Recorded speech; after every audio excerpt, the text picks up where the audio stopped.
ओम नमः शिवाय।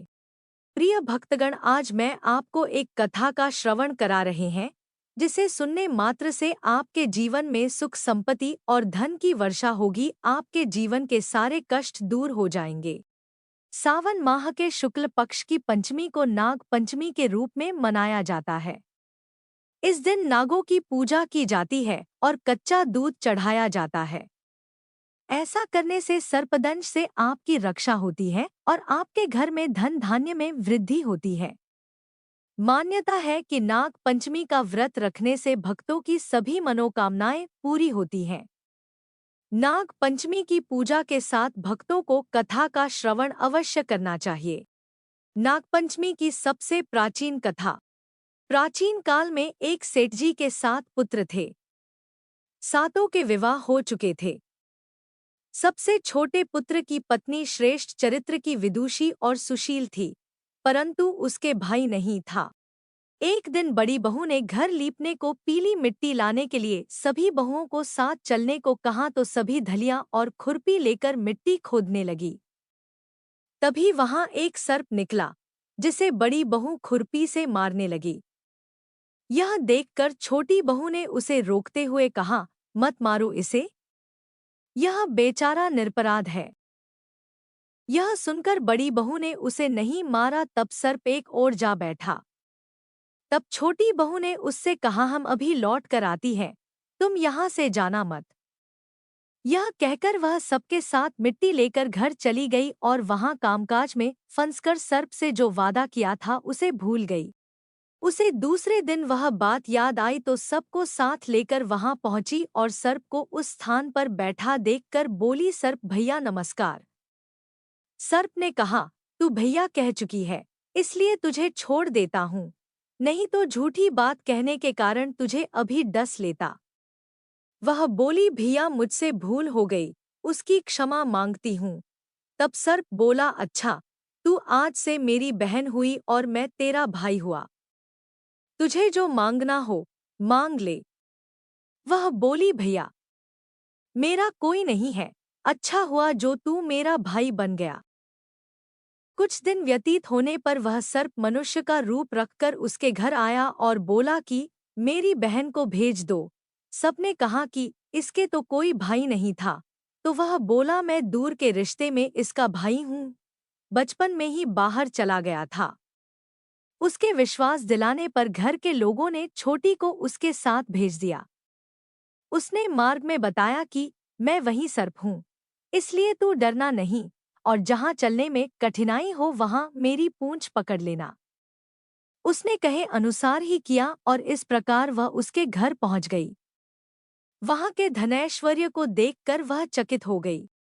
एक दिन सर्प की माता ने उससे कहा, मैं एक काम से बाहर जा रही हूँ, तू अपने भाई को ठंडा दूध पिला देना। उसे यह बात ध्यान न रही और उससे गर्म दूध पिला दिया, जिसमें उसका मुख जल गया। यह देखकर सर्प की माता बहुत क्रोधित हुई, परंतु सर्प के समझाने पर शांत हो गई।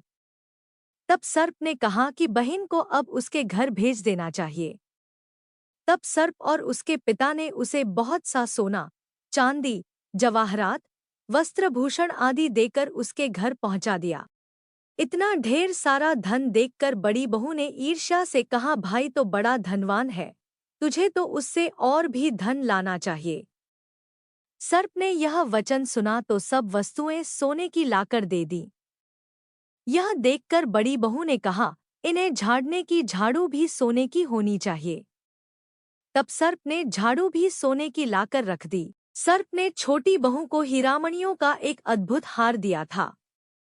उसकी प्रशंसा उस देश की रानी ने भी सुनी और वह राजा से बोली कि सेठ की छोटी बहू का हार मुझे चाहिए। राजा ने मंत्री को हुक्म दिया कि उससे वह हार लेकर शीघ्र उपस्थित हो। मंत्री ने सेठ जी से जाकर कहा कि महारानी जी छोटी बहू का हार पहनेंगी, वह उससे लेकर मुझे दे दो। सेठ जी ने डर के कारण छोटी बहू से हार मंगा कर दे दिया। छोटी बहू को यह बात बहुत बुरी लगी। उसने अपने सर्प भाई को याद किया और आने पर प्रार्थना की, भैया रानी ने हार छीन लिया है, तुम कुछ ऐसा करो कि जब वह हार उसके गले में रहे तब तक के लिए सर्प बन जाए और जब वह मुझे लौटा दे तब हीरों और मणियों का हो जाए। सर्प ने ठीक वैसा ही किया। जैसे ही रानी ने हार पहना वैसे ही वह सर्प बन गया। यह देखकर रानी चीख पड़ी और रोने लगी। यह देखकर राजा ने सेठ के पास खबर भेजी कि छोटी बहू को तुरंत भेजो। सेठ जी डर गए कि राजा न जाने क्या करेगा। वे स्वयं छोटी बहू को साथ लेकर उपस्थित हुए। राजा ने छोटी बहू से पूछा, तूने क्या जादू किया है? मैं तुझे दंड दूंगा। छोटी बहू बोली, राजन धृष्टता क्षमा कीजिए, यह हार ही ऐसा है कि मेरे गले में हीरों और मणियों का रहता है और दूसरे के गले में सर्प बन जाता है। यह सुनकर राजा ने वह सर्प बना हार उसे देकर कहा, अभी पहन कर दिखाओ। छोटी बहू ने जैसे ही उसे पहना वैसे ही हीरोमणियों का हो गया।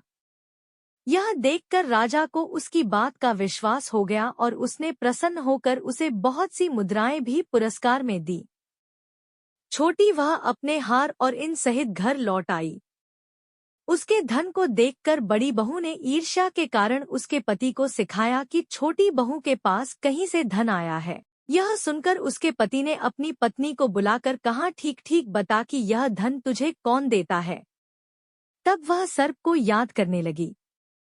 तब उसी समय सर्प ने प्रकट होकर कहा, यदि मेरी धर्म बहन के आचरण पर संदेह प्रकट करेगा तो मैं उसे खा लूंगा। यह सुनकर छोटी बहू का पति बहुत प्रसन्न हुआ और उसने सर्प देवता का बड़ा सत्कार किया। उसी दिन से नागपंचमी का त्योहार मनाया जाता है और स्त्रियां सर्प को भाई मानकर उसकी पूजा करती हैं। नागपंचमी पर भगवान शिव के प्रिय नाग देवता की पूजा होती है। इसके लिए घर के दरवाजे के दोनों तरफ नाग की 8 आकृतियां बनाएं और हल्दी, रोली, चावल, घी, दूध, फूल आदि से नाग देवता की पूजा करें। नाग पंचमी का भोग एक दिन पहले तैयार किया जाता है। मंदिरों या शिवालयों में इस दिन तांबे के नाग की पूजा होती है। पूजन में नाग पंचमी व्रत कथा के पर नाग देव को प्रसन्न करने के लिए आरती की जाती है। मान्यता है कि नाग देवता की पूजा के साथ भगवान शिव का पूजन भी होना चाहिए।